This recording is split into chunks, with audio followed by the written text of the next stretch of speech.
Então, aqui dando continuação ao nosso segundo período da nossa segunda aula, eu disse que eu ia contar o testemunho de um amigo, inclusive que se formou comigo, o missionário Davi Boldon.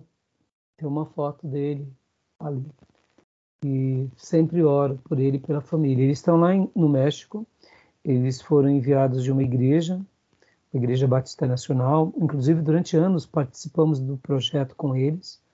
Depois de alguns anos, eles tiveram uma perseguição tão grande que criminosos colocaram fogo na casa dele e, infelizmente, a filha mais velha veio a óbito.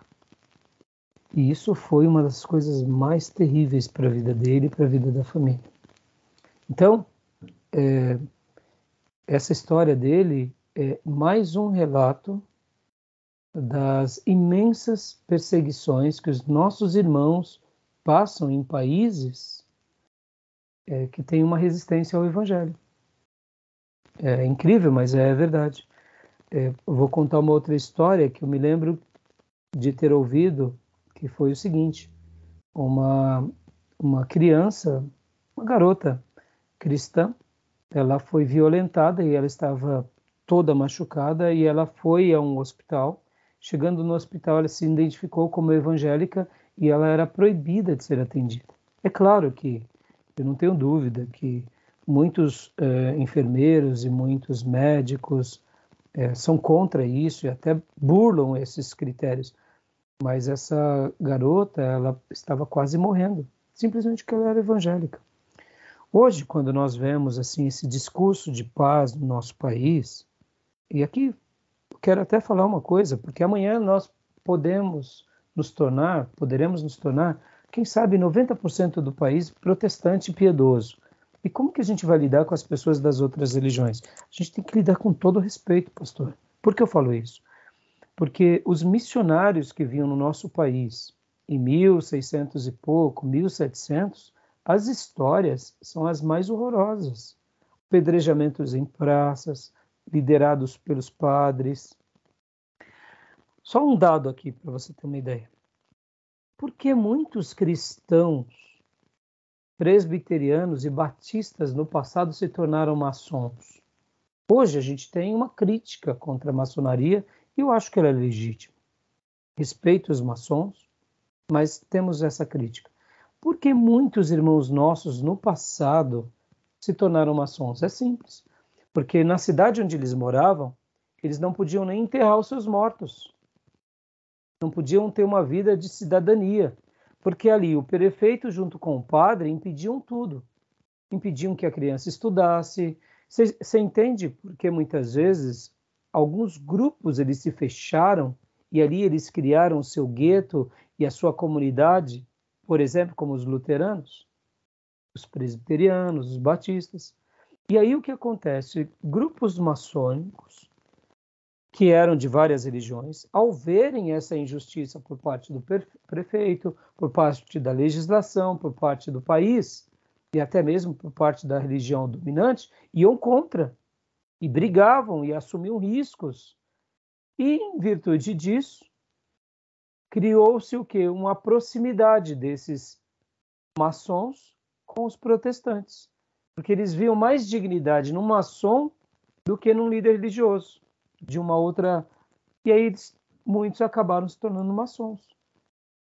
Então, não estou aqui validando ou justificando, mas estou aqui mostrando que a perseguição ela é imensa. Você chega em países pequenos hoje da América do Sul e a resistência ao evangelho é muito grande. E mesmo que um dia nos tornemos dominantes e em todas as esferas, a gente tem que tratar as pessoas com a maior dignidade, com o maior respeito, porque não é o fato de dominarmos e termos a influência maior que a gente vai tratar as pessoas sem o respeito, sem a dignidade. Beleza, pastor? Então, porque nisso descumpriríamos a própria Escritura, né? Como? Até porque se assim o fizéssemos, não cumpriríamos nem o que as Escrituras nos ensinam. Exatamente. Então vamos continuar aqui. A necessidade da hermenêutica. Pode ler para nós. O poder da palavra Escritura. A revelação de Deus, a palavra escrita. O uso das Escrituras na igreja hoje. Perigos: arrogância intelectual, preconceito. Necessidades: geral, 2 Timóteo 2,15, Neemias do 8, do 1 ao 7, comunidade, né? Particular, Atos 8, do 27 ao 35. Indivíduos. Quer que Ou leia seja, você? né? Obrigado, até aí. A Escritura, ela é de fato a palavra de Deus e a gente precisa dela o tempo todo, mas a gente não pode. Acabei de falar sobre a arrogância do poder gerado pela supremacia, gerado pelo. Podem ver, pastor, olha, nós hoje como brasileiros temos sofrido um mal que os americanos também sofreram. Por quê? Deus abençoou o povo dele, o seu povo, nós, e muitos se perdem por causa da bênção financeira, como foi com os americanos. Pode ver, no começo, 1800 e pouco, eram pouquíssimas igrejas evangélicas no nosso país. Na virada do século, nós tínhamos assim poucas igrejas, porque muitos missionários que vieram fazer um trabalho, aqueles que não morreram, não tiveram aquele êxito, né, de ver aquele trabalho se perpetuar. Muitos morreram de malária, febre amarela, perseguição mesmo, ou até mesmo situações da vida. Então, o que acontece? Depois de 1900 para cá, éramos um grupo pequeno que Deus expande e faz crescer demais, principalmente nos lugares mais pobres. Podem ver a nossa denominação, a Assembleia de Deus. Eu falo nossa denominação pelo carinho que temos à Assembleia de Deus. Ela cresce aonde? Ela cresce no Nordeste, ela vai pegando todas as famílias pobres e hoje é uma das maiores igrejas do nosso país. E de repente, hoje a gente vê que ela é muito diferente daquela Assembleia de Deus lá nas suas raízes. Então, olha como é interessante isso, né? Então, assim, a gente tem que tomar muito cuidado com a arrogância intelectual, a arrogância financeira, os preconceitos, os tribalismos, os guetos. E a gente tem que sempre destacar que a Escritura ela tem esses dois aspectos, para a comunidade, para a igreja, para a sociedade, como foi lá no Velho Testamento com Neemias, como foi no Novo Testamento, e para nós como indivíduo. Senão a gente vai acabar se perdendo. Tá bom? Quer comentar alguma coisa? Não. Tranquilo? Então pode ler para nós, por favor. Vamos lá. A hermenêutica das seitas e o neopentecostais. 2 de Pedro 3, 16 ao 18. 1 Timóteo do 4, 1 ao 5. Descontextualização, que seria a questão humana, e demonização espiritual. Ou seja, né, vê demônio em tudo. Uhum. Vê demônio em tudo.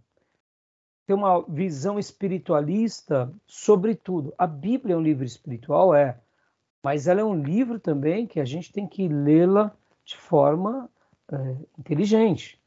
Deus se comunica de forma inteligente. E a questão da descontextualização, né? A gente pega textos fora de contextos e tenta fazer uma aplicação exagerada, né? De todas as formas. Então a gente tem que tomar muito cuidado, porque as seitas fazem muito isso e os neopentecostais, inclusive. Esses dias atrás aí eu andei tentando pegar minha TV normal, né? Canal aberto. Não dá para assistir, né? Caiu numa programação missionária Sol, aí depois um outro apóstolo. Eu falei, pelo amor de Deus. Bem eclético. Quanta heresia, quanta coisa. E assim, você vê que eles são bons em neurolinguísticas, eles têm uma comunicação, uma apresentação, mas é aquilo, basta ler a Bíblia, a gente vê quanta besteira. E assim, esse apóstolo, que eu não me recordo o nome dele, nem perdi muito tempo para assisti-lo, ele ali tinha um tom de espiritualidade e tal, falando em línguas para impressionar os seus ouvintes, e eu fico vendo tudo isso, e são nessas horas, domingo, enquanto eu pregava, eu falava, antes da pregação, eu falei um pouco sobre dízimos, pastor, e falei até disso. Nós temos muita culpa, porque, infelizmente, nós como pastores, muitas vezes não zelamos pelo pastorado como deveria. E aí vão surgindo esses falsos profetas e a gente vai deixando, porque a gente acaba dizendo assim, não, eu não quero... Deixa eles, o problema é deles. Só que quando vai ver, os nossos irmãos estão comendo naquela cozinha. E quando a gente vai ver, a gente está com um rebanho doente, porque eles vão e ouvem esses profetas e a cabeça fica confusa. Eu me lembro de uma ovelha minha que chegou a certa ocasião e falou assim: pastor, eu estou ajudando aquele pastor, tal, aquele apóstolo, porque ele está fazendo uma obra. Eu falei: filha, mas que igreja você pertence? Né? Minha ovelha oferta. Não, porque lá eles fazem um trabalho. Eu falei: filha, pelo amor de Deus, você pode cuidar de outras famílias, além da tua família. Se você pode socorrer outras famílias, ótimo. Mas você está tirando da tua igreja para colocar em outra. Pastor, eu gostei do apelo. Bom, resumindo, né? É óbvio, essa irmã não está mais conosco. Mas percebe, é a mesma coisa da minha pessoa. Eu cuido de outras igrejas e não cuido da minha igreja. Eu ajudo outros missionários e eu não dizimo na minha igreja. Você vê como é fora de propósito. É incoerente. Isso tudo é fruto dessas seitas e desses neopentecostais, dessas heresias. Né? Então, esse lado fora de contexto, tudo descontextualizado, tudo espirituoso, pode ver, tudo demônio, é demônio, é demônio. O demônio existe, ele é real, mas nem tudo é demônio. Tem coisa que é o lado humano mesmo. Alguns domingos atrás, eu dei o meu próprio testemunho dizendo que uma das coisas que mais eu tinha dificuldade de ir para uma igreja evangélica é o fato do mau testemunho de alguns cristãos que conviviam ao meu lado. E, por ironia do destino, né, pastor? Hoje, eu cuido de ovelhas que me dão um trabalho e a gente está ali com toda a paciência e todo o amor do mundo. Mas eu me coloco na minha história passada como um religioso que tinha o desejo de conhecer a Deus. E aí eu faço a pergunta: eu iria na igreja dessa irmã ou daquele irmão? Eu não tenho dúvida que eu não iria. E aí, quando eu faço essa pergunta, eu estou me dirigindo a algumas ovelhas minhas, por ironia do destino, entendeu? Porque a gente fala, prega, e a pessoa continua marcando o passo. Muitas vezes fazendo coisas assim que você fala: meu Deus do céu, você vai lá e disciplina a pessoa, você pega a pessoa, você orienta. A pessoa é irretratável. E eu me lembro que uma das coisas que mais eu tinha dificuldade para me converter era olhar a pessoa, porque para mim o exemplo era algo grandioso. Tanto é que eu não tinha papa na língua. Eu vi um crente sem vergonha, eu falava: você é safado, rapaz, você está perdendo tempo na igreja, deixa de ser sem vergonha. E eu não tinha papa na língua, né? Então, por que para mim? Porque para mim um cristão que é um nominal não diz nada. Porque eu era um católico piedoso, pastor. Eu ia na missa todo domingo, eu ia na reunião dos jovens na minha paróquia aos sábados, antes de sair para a balada. Porque para mim aquilo era muito sério. Os meus amigos, quando eles vinham me questionar, eu falava: rapaz, você não quer ir para a igreja comigo? Fica aí no seu canto, senão a gente se vê lá fora. Mas eu vou para a igreja e não me incomoda, não. Ou seja, era muito... É o meu jeito de ser, né? Então, quando eu vi um cristão picareta, eu falava: pelo amor de Deus, eu jamais vou para a igreja desse picareta. E hoje, quando a gente pastoreia pessoas e famílias, a gente vê pessoas que são nominais, debaixo do nosso nariz. E a gente tenta, discipula e ora e marca um passo. Eu não sei se você passa por essa experiência, mas eu vejo que esse não é um mal apenas meu, é um mal que todos os pastores enfrentam, infelizmente. E isso me faz, eu confesso, me faz sofrer muito. O que você acha do que eu estou falando? Falando besteira ou não? Imagina, às vezes só muda de endereço, né? Os problemas, eles se multiplicam e são muito parecidos em todos os lugares. Com relação ao evangelho, né? Você falou de falar, e você fala... Aí a pessoa sai e vai para uma igreja que você fala: não é possível. Não é Parece possível. que não estava aqui, né? Não ouviu nada do que a gente falou. Não ouviu nada. Exato. Graça e paz, Gil. Que bom que você chegou. Eu vi seu Tudo bem, recado pastor? somente há pouco, Graça e viu? paz. Quando eu não tinha visto o seu recado antes, eu só vi agora. Quando a gente foi fazer a abertura do próximo módulo. Então, seja bem-vindo, meu irmãozão. Amém. Então, pastor Johnny, enquanto eu falava isso, eu cheguei em casa, eu conversava assim com a minha esposa, eu falei: amor, por ironia do destino, né? Hoje, se eu fosse falar assim, o Raimundo lá atrás, ele iria na igreja da fulana, que é a minha ovelha. Ela falou: não iria. Se ele conhecesse Beltrano, porque aí eu falo, o que eu faço? Aí onde entra um princípio pastoral, você não pode pegar a ovelha que você ama e mandar ela embora da igreja, porque é melhor que ela esteja na igreja, porque nós não temos esse poder de mandar uma pessoa embora. Mas quando eu falo isso, eu falo com tristeza. Por quê? Porque, de fato, a pessoa sabe o que deve fazer, não faz, e o que mais me choca dessas pessoas irretratáveis não é nem o fato dela ir na igreja, não é isso.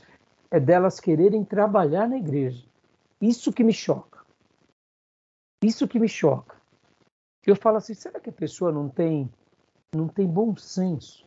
De que para trabalhar na igreja, com casamento desse jeito, com comportamento desse jeito entre os filhos, entre os vizinhos, será que ela não tem? Não estou falando que nós somos perfeitos, porque nem eu sou perfeito, nós não somos.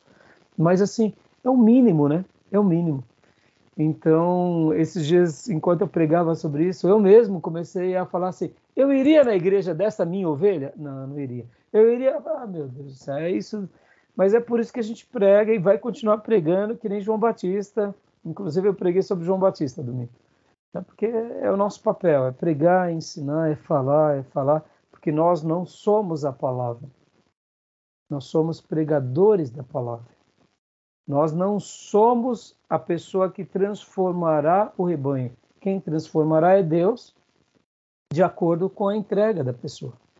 E nisso a gente tem que ser muito resolvido também, porque tem vezes que uma outra coisa, né? Quando eu estou treinando o obreiro, muitas vezes o obreiro chega para mim, é um obreirinho novo, e fala, pastor, mas por que fulano não se destaca? Por que fulano não se entrega?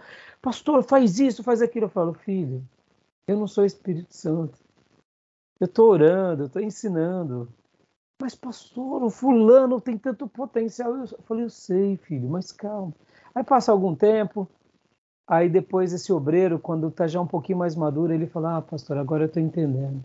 Ali era só espuma, né? Falou, filho, é só espuma.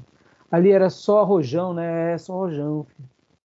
Podem ver, irmãos, tudo que é do Espírito Santo de Deus perdura, tem intensidade. Tudo que realmente é do Espírito Santo de Deus tem características do Espírito Santo. Esse domingo aqui eu falei sobre João Batista, e no meu último ponto da mensagem eu falei sobre alguns frutos que João Batista fez. Depois leia lá Atos 18 e 19. Você vai ver que em Atos nós temos um pregador brilhante lá em Éfeso, que ele é natural de Alexandria, o nome dele é Apolo, e ele defende Jesus. E quando Priscila e Áquila vai conversar com ele prega sobre Jesus no Velho Testamento, mas ele não conhecia o Jesus que caminhou lá na Palestina. Por quê? Porque ele era de Alexandria. Porque ele foi discípulo de quem? De João Batista.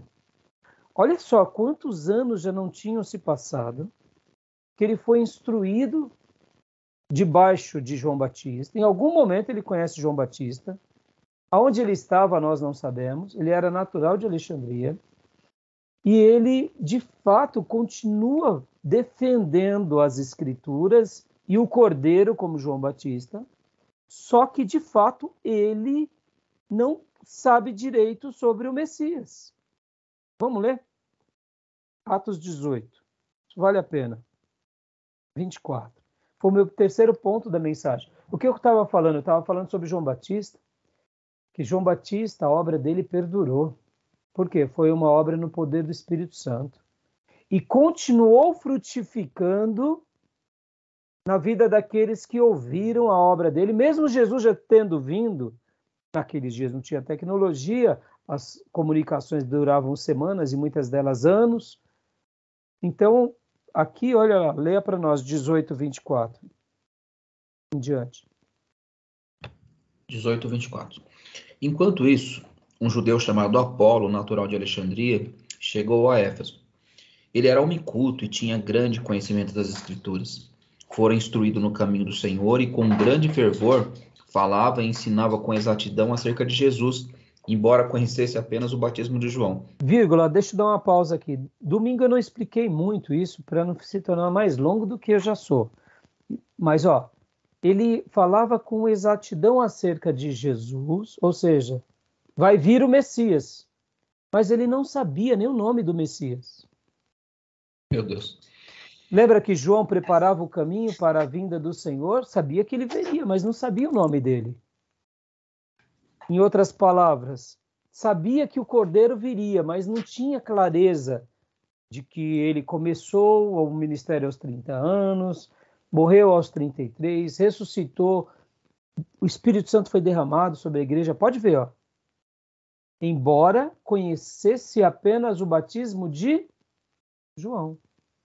Ele não fazia parte daquele contingente que, quando Jesus foi batizado, João Batista disse para aquele contingente: sigam, ele é o Messias. Ele não fazia parte, porque se ele fizesse, ele saberia quem era o Messias. Concorda comigo? Estão entendendo? Sim. Ficou claro ou não? Ficou assim. E agora leia agora o versículo seguinte. Logo começou a falar corajosamente na sinagoga. Quando Priscila e Áquila o ouviram, convidaram-no para ir à sua casa e lhe explicaram com mais exatidão o caminho de Deus. Opa, agora já chega Priscila e Áquila, discípulos dos apóstolos, e fica impressionado de ver o quê? Um judeu piedoso, culto, defendendo as escrituras, defendendo a vinda do Messias, mas sem saber o nome do Messias. Pode isso? Pode. Sabe por que pode? Porque o mesmo Espírito Santo que trabalhou na vida de João Batista, e ele fez uma obra linda, continuou trabalhando em muitos corações, porque tudo que é do Espírito Santo de Deus perdura. Isso é fantástico. Pastor, mas como isso acontece? Isso acontece porque o Espírito Santo de Deus trabalha. Ele trabalha. O Espírito de Deus é como um vento que sopra da onde quer, como quer, do jeito que quer, e nos leva para onde ele deseja. Apolo é o exemplo desse homem fervoroso, piedoso, que ainda era um discípulo de João Batista, e João Batista já tinha sido decapitado, estava morto, a história do cristianismo já tinha começado e ele não tinha noção. Mas era só esse alexandrino, porque, percebam, era um judeu natural de Alexandria. Ou seja, a obra de João Batista chegou lá no Egito. Pastor, mas ele não pregava no deserto da Judéia? Era. Mas ele atingiu só o deserto da Judéia? Claro que não. Jesus vem lá da Galileia. Pedro vem lá da Galileia. Pedro era, juntamente com André, com Tiago, com João, muitos. A obra de João Batista pegou todo o território de Israel. Mas só o território de Israel? Não. Pegou lá no Egito também. E aonde mais? Agora ele está aqui, ó, em Éfeso. Agora 19 do 1 em diante também. Pastor, leia para nós. Olha que fantástico. Vamos lá. Enquanto Apolo estava em Corinto, Paulo, atravessando as regiões altas, chegou a Éfeso. Ali encontrou alguns discípulos e lhes perguntou, vocês receberam o Espírito Santo quando creram? E eles responderam, não, nem sequer ouvimos que existe o Espírito Santo. Olha que interessante. Mais outro grupo em Éfeso. Era um grupo de discípulos. O texto está falando que eles eram crentes. Mas eles não tinham nem clareza do Espírito Santo. Vai melhorar agora a compreensão. Verso 3. Então, que batismo vocês receberam? Perguntou Paulo. O batismo de João, responderam eles. Mais uma vez. Eram discípulos do Eterno que proclamavam as verdades do Eterno, seguindo os passos de quem? Do seu mentor João. Não sabiam quem era o Espírito Santo, mas viviam na dispensação do Espírito Santo. Não conheciam Jesus, mas estavam aguardando o Cordeiro. Isso é fantástico ou não é fantástico, meus irmãos? Isso é maravilhoso. É maravilhoso. E aí vem Paulo e fala do Espírito Santo, eles nem conhecem. E aí Paulo então vai lá e ora por eles, eles recebem o Espírito Santo. Eram, ao todo, uns 12 homens, como diz aqui o versículo 7. Falam em línguas, profetizam. Por quê? Porque a obra que João Batista começou no deserto da Judéia atingiu todo Israel, atingiu o Egito, atingiu Éfeso, atingiu vidas, porque é assim que o Espírito Santo de Deus faz. Ele atinge quem ele quer, onde ele quer, do jeito que ele quer. Isso é extraordinário. Isso é o poder da palavra. Pastor, mas como pode isso? Pode, porque Deus faz como Ele quer. E aí é óbvio, no momento que a pessoa, como Apolo, foi esclarecido por Priscila e Áquila, e esses 12 foram esclarecidos por Paulo, aí pronto, aquilo que já era cheio transborda. E é só bênção e é só glória, né, irmãos? É fantástico, né? Tá bom, meus irmãos? Beleza? Alguma dúvida até aí? Não, estou impressionado. O João foi um extraordinário mesmo, hein? Foi Meu Deus. extraordinário. A gente não percebe esses detalhes, né? Pois é, Quando... a ideia da leitura rápida, né? Você olha sem realmente ruminar. E também não é que a gente tem que saber tudo, né, pastor? Afinal de contas, por exemplo, tem vezes que a gente não percebe esses... Deus me fez entender isso, mas é óbvio. Assim como Deus faz entender algumas outras coisas para você, para outros irmãos, e a gente aprende um com o outro, né? Por quê? Porque Isso é tudo ser igreja, isso... inclusive, né? Oi? Isso é ser igreja, É inclusive. isso, essa igreja, isso é o poder da Escritura. Isso é o poder da Escritura. De uma forma onde nós não descontextualizamos, nós não damos o viés humano e muito menos espirituoso pelo espirituoso, né?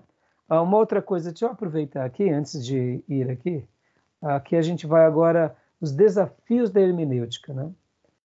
Antes de entrar nesse ponto.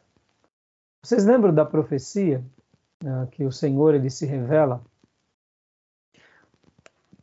por meio do anjo Gabriel e vai a Zacarias e diz que João Batista seria cheio do Espírito Santo desde que época? Vocês lembram disso? Desde o No ventre. ventre. Quando se cumpre essa profecia? Porque houve a profecia Jesus, né? falada na boca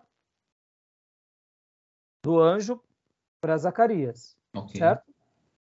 O anjo disse, olha, ele vai ser poderoso, vai preparar o caminho, vai atrair muitas pessoas para o Senhor, ele será um nazireu, não rapará a cabeça, não beberá vinho, e ele será cheio do Espírito Santo antes do seu nascimento, ou desde o ventre, como diz algumas versões. Essa é a profecia.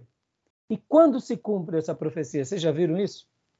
Quando ele teve um encontro com a mãe de Jesus, a Maria. Tem certeza? Diz que eles chutavam a barriga delas, né? Quando elas se aproximavam. Acredito que foi nesse momento. Exatamente. O texto não dá. Ó, vamos lá, vamos fazer essa pesquisa de caso. Vamos juntos? Agora. Vamos lá? Agora, Lucas. Lucas, capítulo de número 1, versículo de número 15. Pode ler para nós, Gil. Fazer uma pesquisa de caso. Vamos fazer uma hermenêutica. Lucas, capítulo 1, versículo 15. Isso. Pois ele será grande diante do Senhor. Não beberá vinho, nem bebida forte, e será cheio do Espírito Santo, já do ventre materno. Ou seja, ele vai ser batizado. Vamos agora colocar aí uma palavra que não é errado. A gente só vai tirar cheio do Espírito Santo e vamos colocar ele será batizado no Espírito Santo, tudo bem? Não é nenhuma heresia, né? Ok. Porque ser cheio e ser batizado são a mesma coisa, porque o Novo Testamento trabalha com essas duas vertentes. Nós vamos aprender na quinta regra paralelismos. A gente já está lá na quinta, mas a gente vai chegar lá, a gente ainda vai com calma. Mas aqui é um case, a gente está fazendo uma pesquisa de caso.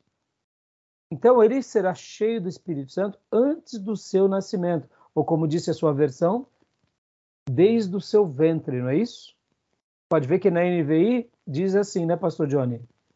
Desde antes do seu nascimento. Ou seja, antes de nascer. Exato. Sair da barriga. Mas na barriga, ele seria diferente. Aonde cumpre isso? Lendo texto, nós notamos que o anjo Gabriel vai para Maria, fala sobre Jesus e diz também para ela, olha, tua parenta já está grávida há vários meses. ela também foi assistida por um milagre. E ela concebeu na velhice, já está no 6º mês de gestação. Maria pega e vai, então, até onde está Zacarias e Isabel. E agora, olha só, 41, leia para nós, Gil. 41. Ouvindo esta saudação, Maria, a criança lhe estremeceu no ventre. Então Isabel ficou possuída do Espírito Santo. Espera aí, mas o texto e a profecia do anjo Gabriel a Zacarias era Isabel que ficava cheia do Espírito Santo? Ou era o bebê? Era o bebê, né? Mas e por que Isabel fica cheia? Porque o bebê está nela. O bebê está nela. Vem cá. Quando Deus enche o vaso, o que ele faz quando esse vaso dá espaço? Transborda. Glória a Deus. É fantástico, irmãos. É fantástico. Uma unção que repousa sobre nós, ele transborda. Pode ver, irmãos. Se não transborda, é porque a gente não está cheio. Mas no momento que a gente está cheio, transborda. E quando transborda, abençoa o vaso e abençoa quem está do nosso lado. Isabel ficou cheia de tabela. Porque a profecia não era para Isabel, a profecia era para João.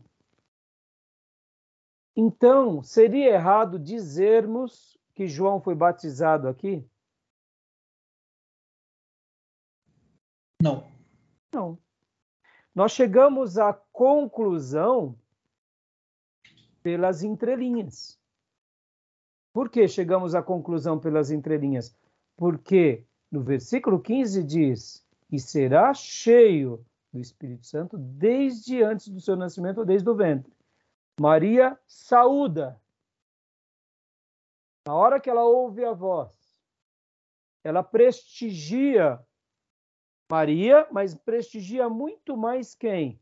O bebê de Maria. Podem ver que agora, olha só que fantástico. Leia para nós o 43 em diante. Não, leia o 42. Isabel ficou cheia do Espírito Santo, e em alta voz exclamou. O que ela exclamou? Bendita és tu entre as mulheres, bendito o fruto do teu ventre. Ou seja, ela já dá 2 saudações magníficas e continua. E de onde me provém que me venha visitar a mãe do meu Senhor? Pode ver que ela não põe Maria no pé de corredentora, ela põe o Senhor. É a mãe do meu Senhor. Aqui Senhor é Jeová, é Yahvé, é o tetragrama sagrado, ou como chamamos, é Kyrios. É o mesmo eu sou o que sou. Por que eu sou tão agraciada ao ponto de me visitar a mãe do meu eu sou o que sou? Lembra lá o eu sou o que sou de Êxodo 3, do livro de Moisés? Aquele que fala na sarça, é aqui. É a mãe do meu eu sou. Ou seja, ela é a mãe. Ela só é a mãe que está sendo um vaso de Deus, segurando o quê? O milagre da eternidade no seu ventre. Mas ela não é maior do que ele. Pode ver que ela prestigia a mãe do meu Senhor. Ela prestigia o Senhor. Continua, Lê. Pois logo me chegou aos ouvidos a voz da tua saudação. A criança estremeceu de alegria dentro de mim. Bem-aventurada a que creu, porque serão cumpridas as palavras que lhe foram ditas da parte do Senhor. Da parte do Senhor. Ou seja, assim que ela ouve a voz de Maria, os fetos se comunicam. Quem é que batiza alguém no Espírito Santo? É Maria que batiza alguém no Espírito Santo? É o pastor que batiza outro no Espírito Santo? O que a Bíblia vai ensinar aqui? Quem é que tem e contém o Espírito Santo? Vocês vão aprender isso em pneumatologia, doutrina, teologia sistemática. Quem contém o Espírito Santo é o Messias, Isaías 61. Ele é o servo de Deus, ele é o próprio Deus, ele possui o Espírito Santo. Lembra em Lucas 4? Se cumpre o texto do profeta Isaías? Ele é o possuidor do Espírito Santo. Pode ver que o nome de Jesus é Jesus Cristo. Jesus, o Messias.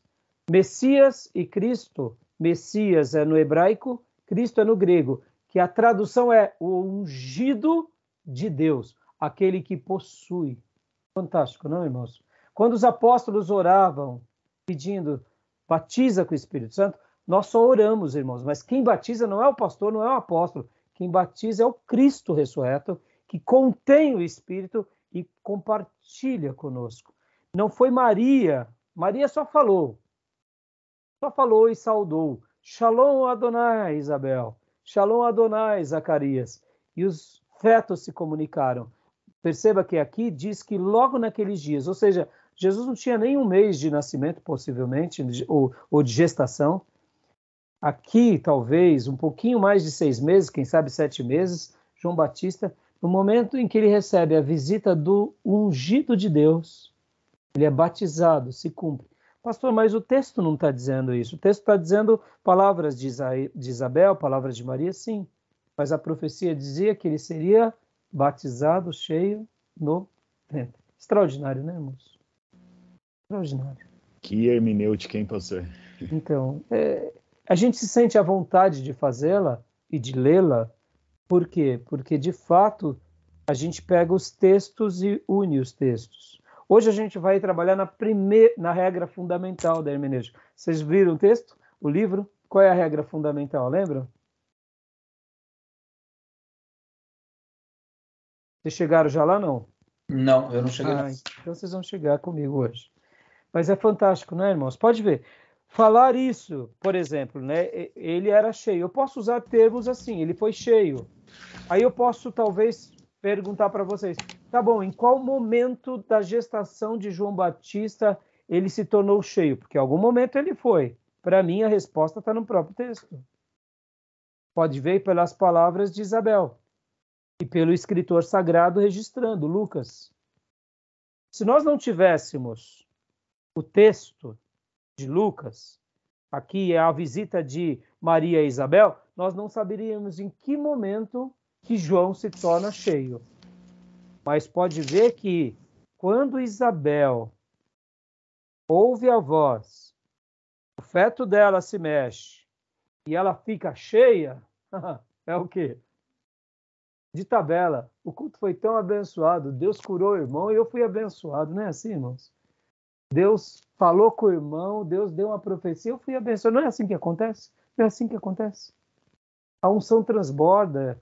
Deus falou, usou o vaso para falar com o irmão. O pastor trouxe uma mensagem poderosa. A mensagem caiu em gênero, número e grau na vida do fulano, naquele lar. Mas aquela palavra foi com tanta unção que transborda. Isso fica claro ainda. Isabel ficou cheia do Espírito Santo. Ela também foi batizada de tabela. Mas a promessa não era para ela. Era para o Joãozinho. E cabra bom, hein? Se vocês ficarem com curiosidade, ouçam a mensagem de domingo. A minha tese de domingo foi: é maravilhoso nascer debaixo de uma promessa. Mas nem todo mundo nasce como João, com uma promessa. Porque é maravilhoso nascer debaixo de uma promessa. Mas é muito mais maravilhoso viver a promessa. Porque pode ver, vocês, como eu, possivelmente, não tivemos uma profecia do nosso nascimento. Mas hoje a gente tem uma profecia diária que a gente pode viver, que é cheio do Espírito Santo todos os dias. E foi a tese que eu trabalhei. Falei, João, ele nasceu debaixo de uma promessa, mas ele escolheu viver a promessa a vida toda, diferente de Sansão. Que Deus nos ajude. Tá bom, meus irmãos? Né? Então, vamos lá, vamos trabalhar, vamos continuar nos slides. Mas é um momento de... Você vê, a gente fez uma ponte aqui, mas não deixa de ser uma hermenêutica, né, irmãos? Não deixa de ser um momento para abençoar as nossas vidas. Vamos lá. Onde estávamos? Aqui os desafios. Agora, o desafio da hermenêutica. Os desafios da hermenêutica, leia para nós. E esses desafios da hermenêutica, irmãos, está dentro aqui, ó, daquilo. Eu lembro que eu tinha mencionado as disposições necessárias para o estudo proveitoso das Escrituras, o capítulo 2. Eu quero gastar um minuto falando sobre isso. Capítulo 2. Capítulo 2. Olha só que interessante. Eu quero gastar um minuto aqui. Isso é muito relevante, meus irmãos. Olha só. O que nós, quando a gente lê as Escrituras, por que pessoas entendem as Escrituras e outras não? É simples. Porque muitas vezes nós precisamos de ter uma postura e uma entrega total a Deus e uma disposição honesta com o nosso coração. Em primeiro lugar, um espírito respeitoso. Como assim? Um espírito que sabe que Deus é onipotente, que é o Senhor, que a Bíblia é a palavra de Deus, e a gente se coloca dessa forma. Por quê? Porque muitas pessoas vão ler a Bíblia julgando Deus. Ou seja, não leem dessa forma, com esse espírito respeitoso. Leem com arrogância. Leem com prepotência. Deus não vai se revelar para essa pessoa. Segunda coisa, um espírito dócil. Parece uma palavra assim meio estranha, talvez um pouco afeminada, mas, irmãos, guardem essa figura de linguagem. Existem cavalos arredis, cavalos bravos, cavalos selvagens e cavalos dóceis. Um treinador de cavalos, um adestrador, ele tem um trabalhão violento para pegar um cavalo selvagem e transformá-lo num cavalo que sirva para montar. Podem ver, irmãos, que a nossa vida é assim diante de Deus. Como assim, pastor? A gente é cavalo? Claro que não, nós somos filhos.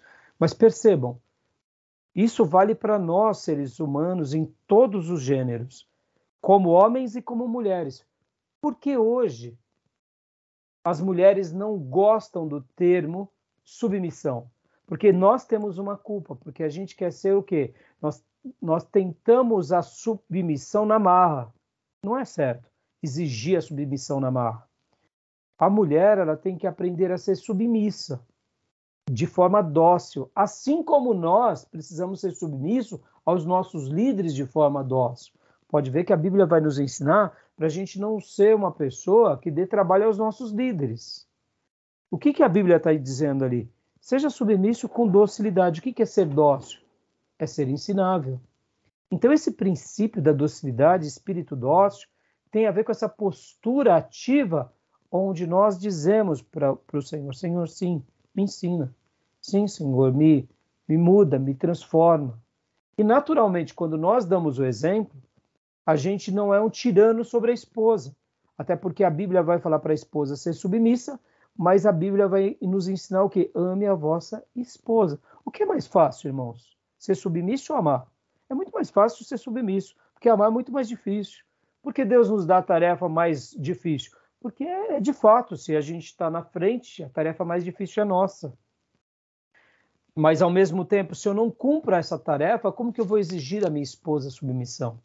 Então, é interessante que, para a gente entender a Bíblia, a gente precisa, além de ter esse espírito respeitoso, de crer em Deus, de aceitar a Deus como ser supremo e ter esse temor, a gente precisa ter esse espírito dócil. O que mais? A gente precisa ser esse amante da verdade, acreditar na verdade pela verdade.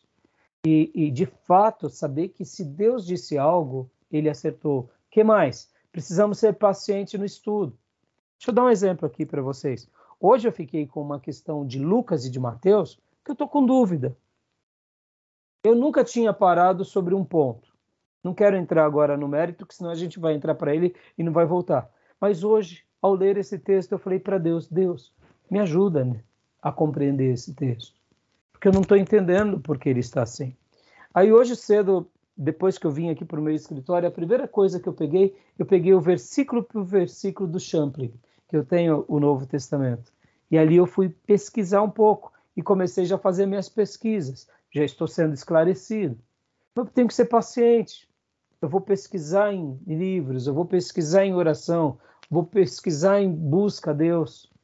Por quê? Porque a gente tem que ser paciente. Não adianta a gente querer ser ansioso e saber de tudo, e achar que a gente vai saber de tudo o tempo todo. Não. Deus vai se revelar para nós aos poucos, na hora certa. O que mais?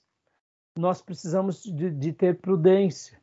Porque sem essa prudência de realmente...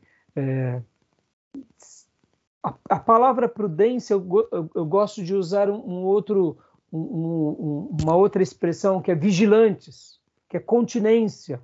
Como eu quero entender as Escrituras, como eu quero fazer uma boa hermenêutica, a gente tem que caminhar com prudência, a gente tem que ser vigilante, a gente tem que ser continente. Ou seja, nós precisamos estar atento ao que Deus está falando, ao que Deus está fazendo. Tem vezes que a gente não vai entender, e mesmo assim, isso não significa que a gente deve jogar a toalha. Por quê? Porque, de fato, somos prudentes. A gente começa pelo mais simples e vai prosseguindo para o mais difícil. Então, é uma escalada de prudência, de persistência, de continência. O que mais? Aí a gente chega, então, diante disso, e a gente consegue, então, a fazer uma boa hermenêutica. Tudo bem até aí, meus irmãos? Tranquilo? Tudo bem. Beleza? Querem fazer alguma pergunta? Tranquilo, pastor. Não, tá tranquilo. Os nossos desafios à hermenêutica. Então vamos lá, Gil, leia para nós os desafios da hermenêutica. Os desafios da hermenêutica. A hermenêutica é necessária para transpor os abismos espirituais, linguísticos, culturais, geográfico, literário e histórico, a fim de possibilitar o entendimento da mensagem para hoje. 2 Pedro 3:15 ao 16. O apóstolo Pedro diz para a gente dar uma resposta da nossa fé. Agora, vocês vão amar os vídeos do Dr. Russell Shedd, do pastor Russell Shedd. Quando ele começa a trabalhar nesses abismos, é magnífico. Com a sabedoria que ele tem, com a profundidade que ele tem. Mas no primeiro bloco da aula de hoje eu comentei sobre isso. Nós estamos há 2000 anos da conclusão da Bíblia, nós estamos em um outro continente, nós estamos numa outra cultura, nós estamos num outro contexto social, nós temos uma outra língua, ou seja, são muitos abismos, mas a gente precisa ir rompendo esses abismos. Quais são esses abismos? Aí o slide vai apontar para nós. Leia para nós, Gil. Quais são esses abismos? Espiritual, o livro é tanto divino quanto humano. Linguístico, a diferença linguística dos hebreus e a nossa. Cultural, diferença entre culturas dos povos bíblicos e a nossa. Geográfico, estamos a milhares de quilômetros das regiões onde se deram os acontecimentos bíblicos. Literário, existem diferenças entre os estilos e as formas de escritas dos tempos bíblicos e do mundo ocidental. Histórico, estamos separados pelo tempo tanto dos escritores como dos leitores. Ou seja, há esses abismos, mas é por essa razão que a gente vai fazer uma boa hermenêutica, tentando minimizá-los, compreendê-los com as ferramentas que temos. Tá bom? Vamos lá. Hermenêutica com segurança. Leia para nós, Johnny. Para uma correta aplicação das Escrituras na pregação, devemos antes ter uma atitude correta de estudo com relação ao texto sagrado. A Escritura nada se acrescentará em tempo algum, nem por novas revelações do Espírito, nem por tradições dos homens. Reconhecemos, entretanto, ser necessária a íntima iluminação do Espírito de Deus para a salvadora compreensão das coisas reveladas na palavra, e que há algumas circunstâncias, quanto ao culto de Deus e ao governo da Igreja, comum às ações e sociedades humanas, as quais têm de ser ordenadas pela luz da natureza e pela prudência cristã, segundo as regras gerais da palavra, que sempre devem ser observadas. Condições para que se faça uma hermenêutica segura. Dá uma pausa até aí, por favor. Ou seja, irmãos, nós precisamos ter essas atitudes corretas, como mencionei há pouco do livro-texto, para a gente ter essa iluminação, para que a gente possa realmente fazer fazer essa aplicação no momento que a gente vive, no estilo de sociedade que a gente vive, no modelo de governo. Percebam, irmãos, o Novo Testamento foi escrito enquanto o Império Romano dominava sobre o mundo. Havia escravos naqueles dias. O povo de Deus estava sob o domínio do povo romano. Ou seja, hoje nós vivemos numa democracia, já não há mais escravidão direta, não é permitido de uma forma, eu diria, como era lá no Antigo Testamento. A nossa escravidão aqui, ela é uma escravidão, eu diria, por parte de usurpação, por parte daqueles que nos lideram, escravizando o povo numa economia, eu diria, sofrida, em dívidas. Muda o contexto, mas é quase parecido, pode ver. Em nome de uma certa democracia, mas há um abuso, podem ver o que acontece com relação às dívidas e os financiamentos, ainda mais da nossa nação. Como Paulo Guedes sempre mencionou desde quando ele assumiu como ministro da Economia. Os nossos bancos são agiotas. Você financia uma casa no banco, você paga 2 casas, se não 3. Ou seja, é uma agiotagem legalizada.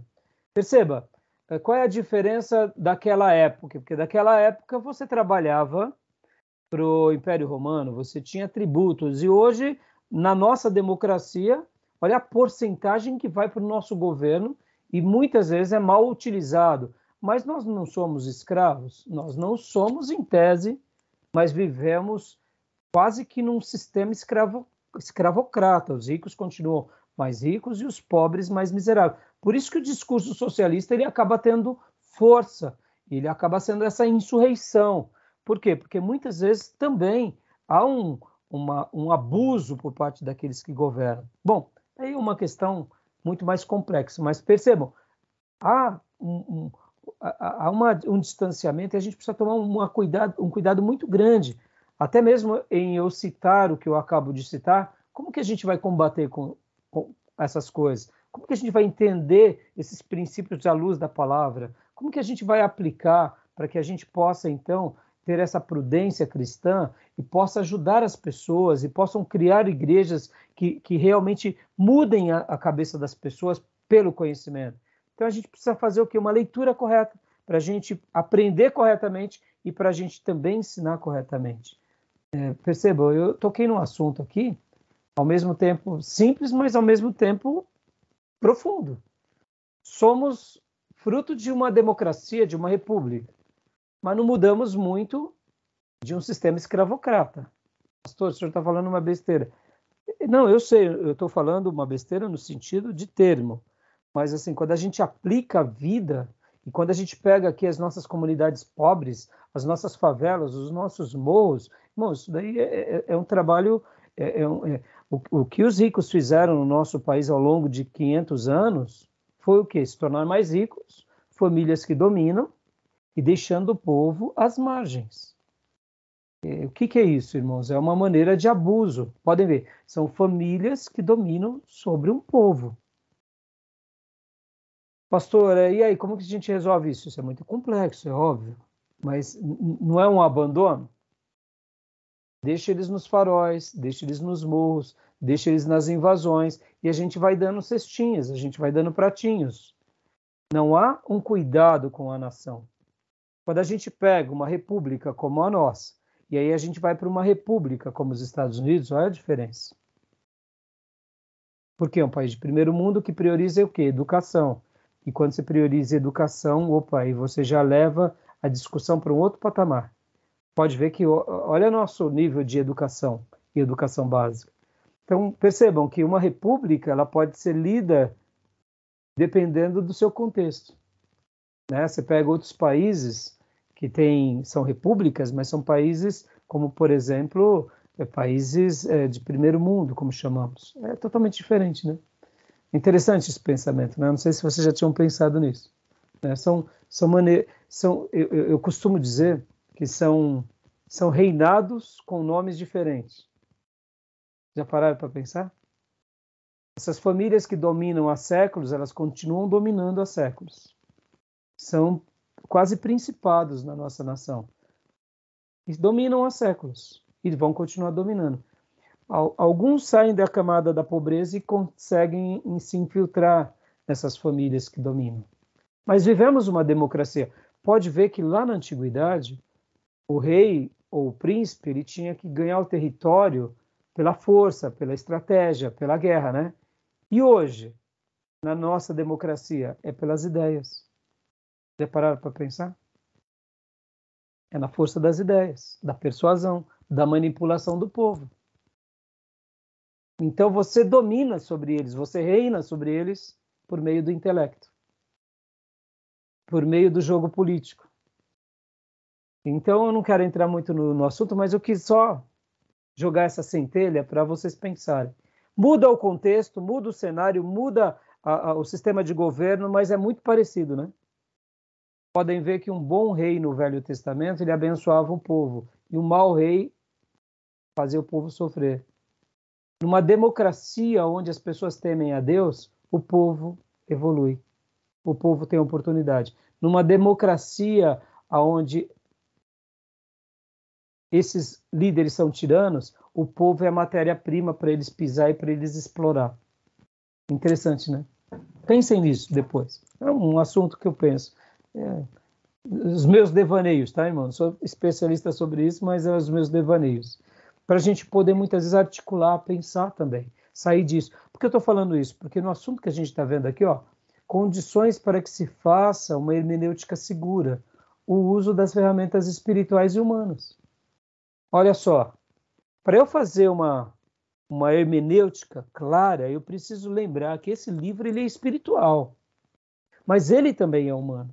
Ó, lembra que na aula da semana passada eu falei bastante que a hermenêutica você faz em qualquer setor? Você está lá no direito, você tem que fazer a interpretação dela.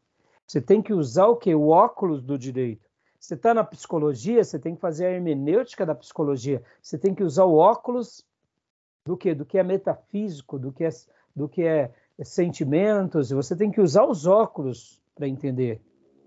Se você está na literatura, você tem que pegar os óculos do poeta, do escritor. E na religião, você tem que pegar o óculos divino, o óculos de Deus. Ou seja, como que a gente vai fazer uma interpretação e uma hermenêutica correta? Pegando os óculos corretos. E aqui o autor dá fundamentos para isso. Para a gente pegar o que a gente precisa. A gente precisa de espiritualidade e de intelecto.